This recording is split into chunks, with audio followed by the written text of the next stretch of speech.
absolutely. And let's just jump right into the NBA with my example of the Beginner's Boulevard of off the board.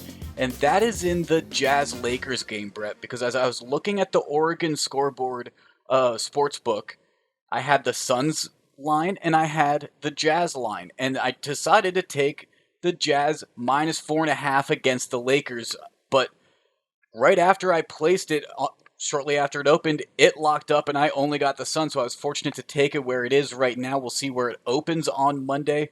But here's why I like the Jazz, even though they have kind of fallen back a little to earth recently. They're at 5-5 over the past 10 games against the spread. They're still one of the best teams in the NBA against the spread. They're number 5 in the NBA behind Memphis, the Knicks, Phoenix, and the Clippers. So give me the Jazz against a Lakers team that they just faced on Saturday night and lost to in overtime.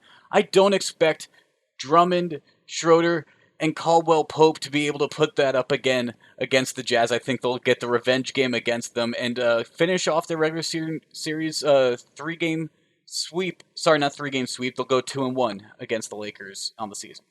Gotcha. Well, yeah, I'm excited to watch that one. The Lakers are, nearing full health. They're not there yet, but LeBron and AD seem to be on their way back. So a healthy Lakers team, you got to think, is the favorite to make it out of West, Higgins. But like you said on Monday night, the Lakers will not be healthy. The Jazz, obviously, Donovan Mitchell's ankle, he'll probably be out. But I still like what the Jazz bring to the table. Clarkson's been great all year.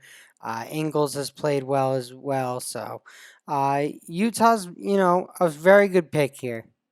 Yeah, Mitchell and Azubuike are already listed as out for the Jazz, so we know that. But Perfect. you're right. The Lakers, they have AD already listed as out. LeBron's listed as out, and I wouldn't expect them to bring back those two against a team like the Jazz in the regular season. They try to look for an easier game to ease them into the NBA pace. I also have another pick. Like I said, I liked both lines, Brett, I saw in the NBA with the Suns plus 2.5 against the Bucks. The Bucks have been easing Giannis back into their lineup kind of recently, and the Suns are one of the best teams in the NBA, like I mentioned earlier, against the spread. With Utah, they're at number 5. Phoenix, they're number 3 in the NBA, recently falling from being the number 1 team in the NBA against the spread.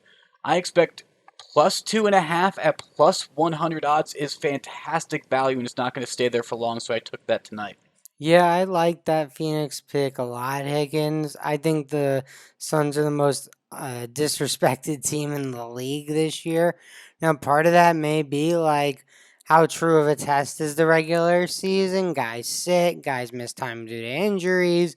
I think you and we just discussed the Lakers, when healthy, are probably the favorites in the West. So, they're missing a lot of their pieces right now and struggling. They're a much better team than they've shown of late. The Clippers, Kawhi sits all the time. So maybe part of it is how we weigh the regular season now, but I love the Phoenix Suns plus 2.5 in this spot, but I'm staying away from it, Higgins, just for you.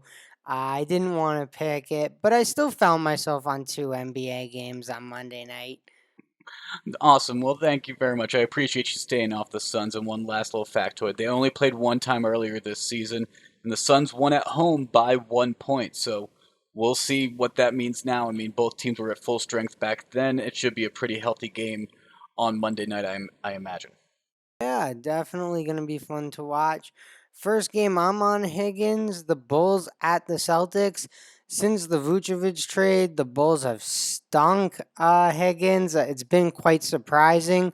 Zach Levine is going to miss some games for personal reasons. So give me Boston -6, who's playing really well right now. Jason Tatum has been as hot as anyone in the league. Well, maybe not Steph. Steph's been incredible. So Jason Tatum's been as hot as anyone not named Steph Curry over the last few games. And, I like the Celtics in this spot. A team that's playing well versus a team that's struggling a bit, missing a key player. I think 6 is a good line there. Yeah, I mean, the Celtics, they've covered their past 5 games in a row, coming back home, getting a good win against the Warriors like they recently just did. why not take them at home again? I completely agree with this pick. And then the last NBA game I'm going to find myself on, Higgins, Thunder at Wizards. Little Russell Westbrook revenge game here, but it's actually just a play on the standings. Every game matters for the Wizards. They actually have a chance to potentially climb all the way up to the 8th spot. I could see them. So I think the Wizards are highly motivated right now. Thunder, no SGA. Lou Dort's been great for the Thunder, but I don't think that's enough to stop Beal and Westbrook. So give me Washington minus 10.5. The Thunder have lost 10 straight. I see no chance of them stopping that streak right now. I'm not sure about the spread, but maybe look for a Wizards attachment in a parlay for like a money line play. I would like that. Yeah, it's minus 560 right now, so it's a little steep. So you'd have to, really like a few things. It would be an anchor. You'd have to throw it in with a few others, but it could work potentially. We'll see where it ends up. I got you for sure.